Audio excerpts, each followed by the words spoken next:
Good morning, aspiring homesteaders. It's Story here in Southern Oregon, Zone 8B, and I am here documenting our family's slow and steady transition to a more self-sufficient lifestyle.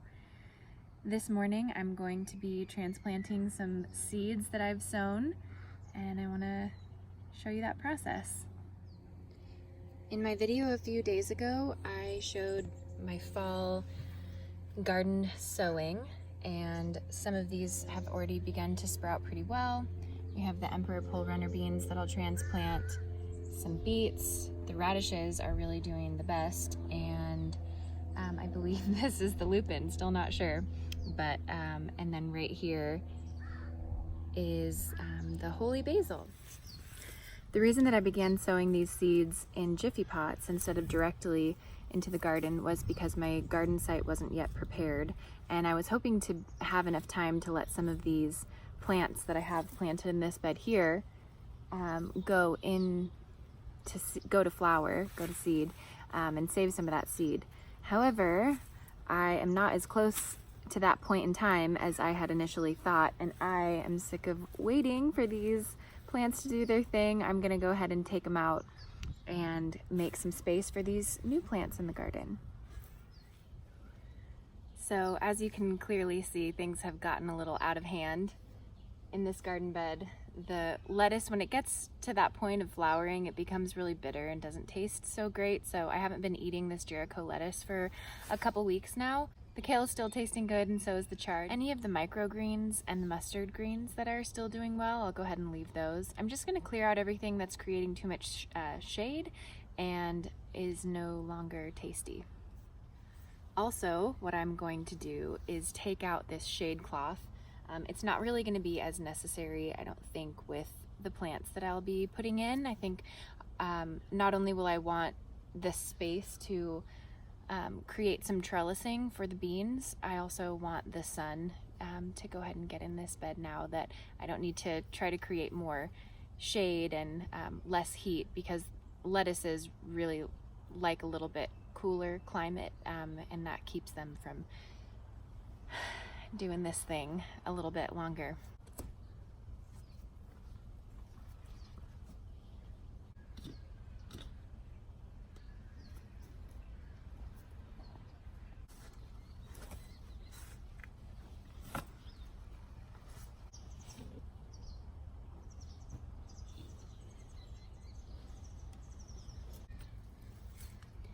Not to mention that shade cloth was an eyesore, so I'm happy to have it gone for that reason.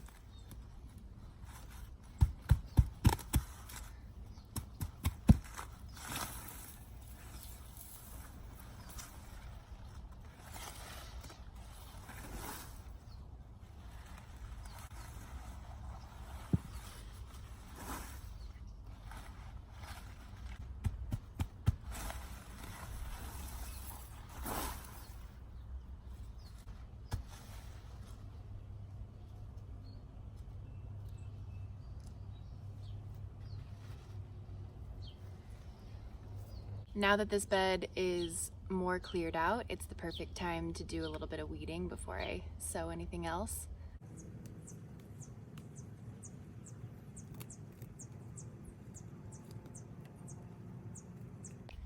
Now's a good time to haul this load over to the compost pile. And if you notice that I was kind of hacking the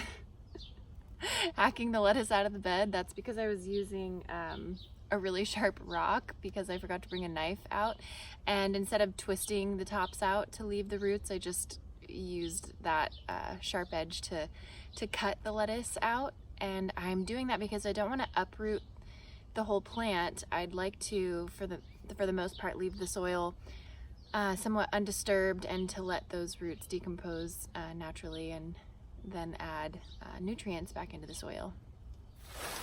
Wow, that's a lot of lettuce. So now we can take a closer look. You can see that I did leave some things going to flower, namely this tatsoi, because it was probably my favorite thing that I had planted in here. And I didn't have the seeds to this. I picked up this start from the growers market.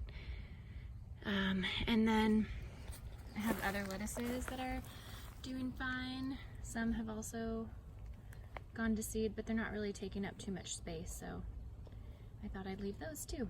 Kale's doing pretty good. So is this one over here. So I'm really happy to leave those. So what you'll also notice is I have this soaker hose running through here pretty loosely, and I'm gonna pull some of the slack that I have over here in this crazy crowded pepper and calendula bed, where I also need to take this out. I was waiting for it to go to seed, but it's just really shading out the peppers, so I'm gonna take that out in a minute too. So it might be hard to see, but what I did was loosened up the slack, actually took some slack from the other garden beds with this soaker hose and wove it around, so I had a little bit more surface area of soil that is being moistened with the soaker hose. And I noticed that I have some chard that is still here that really isn't doing very well. I have rainbow chard and regular Swiss chard, and I honestly don't even really love chard that much, so I'm gonna go ahead and take this out, and I'm just gonna take it out by twisting it. I'm gonna, like I said earlier, leave the root structure intact in the ground so I can help to add nutrients to the soil and to just overall gain a better soil health and structure. When the roots decompose, they'll provide nutrients and create spaces in the soil for aeration. And the main things that I'm planting today are pink beauty radishes, red emperor pole runner beans, and beets. That's right, and beets. So I'm gonna do my best to plant everything very near to the soaker hose, especially since these are pretty young plants with not at all established root systems. I'm going to keep in mind that the radishes have a very short number of days to maturity. I can't remember off the top of my head, but I think it's 20-something days. And so I don't have to worry too much about them being shadowed out by the beans once they grow, because I'll be harvesting them, I believe, sooner than that will become an issue.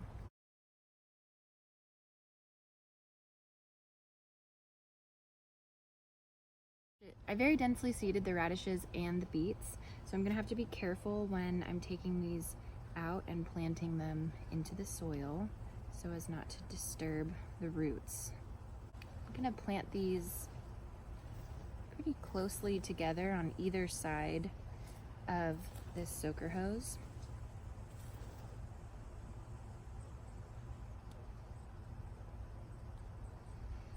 Radishes really are a very quick growing plant.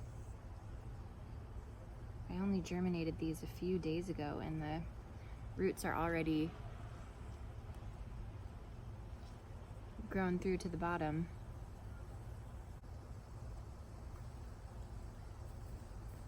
I'm just doing my best to set these in and then cover them up with soil. I know you can't really see what it is that I'm doing, so I'll go ahead and, after I'm through with this, do a close-up shot.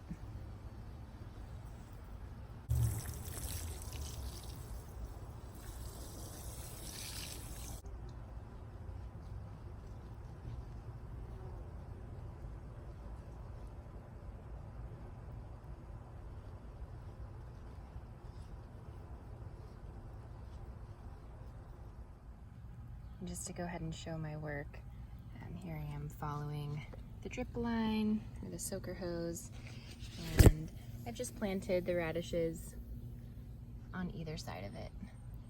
As you can see, these delicate little beets. And they have fast-growing roots too. I've already reached the bottom.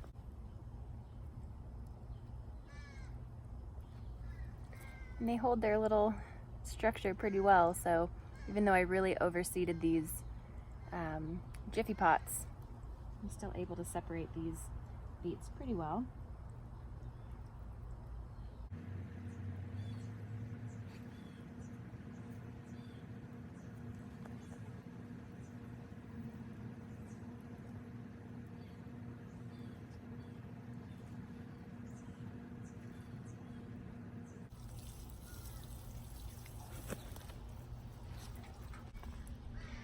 then last but not least, the Emperor Pole Runner beans. If I recall correctly, I only planted 2 of these to a cell. And again, I'll plant them right next to the soaker hose. And as they establish themselves, I'll come back in with string and trellis them up. You can really see that root structure. Pretty cool.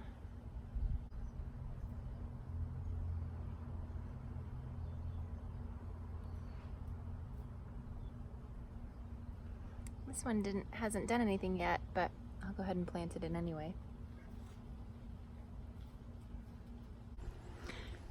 The other thing, like I said, that I really wanted to do while I was out here was take out this huge butterleaf lettuce that had gone to seed, well, was starting to go to seed, and stick it in the compost pile too.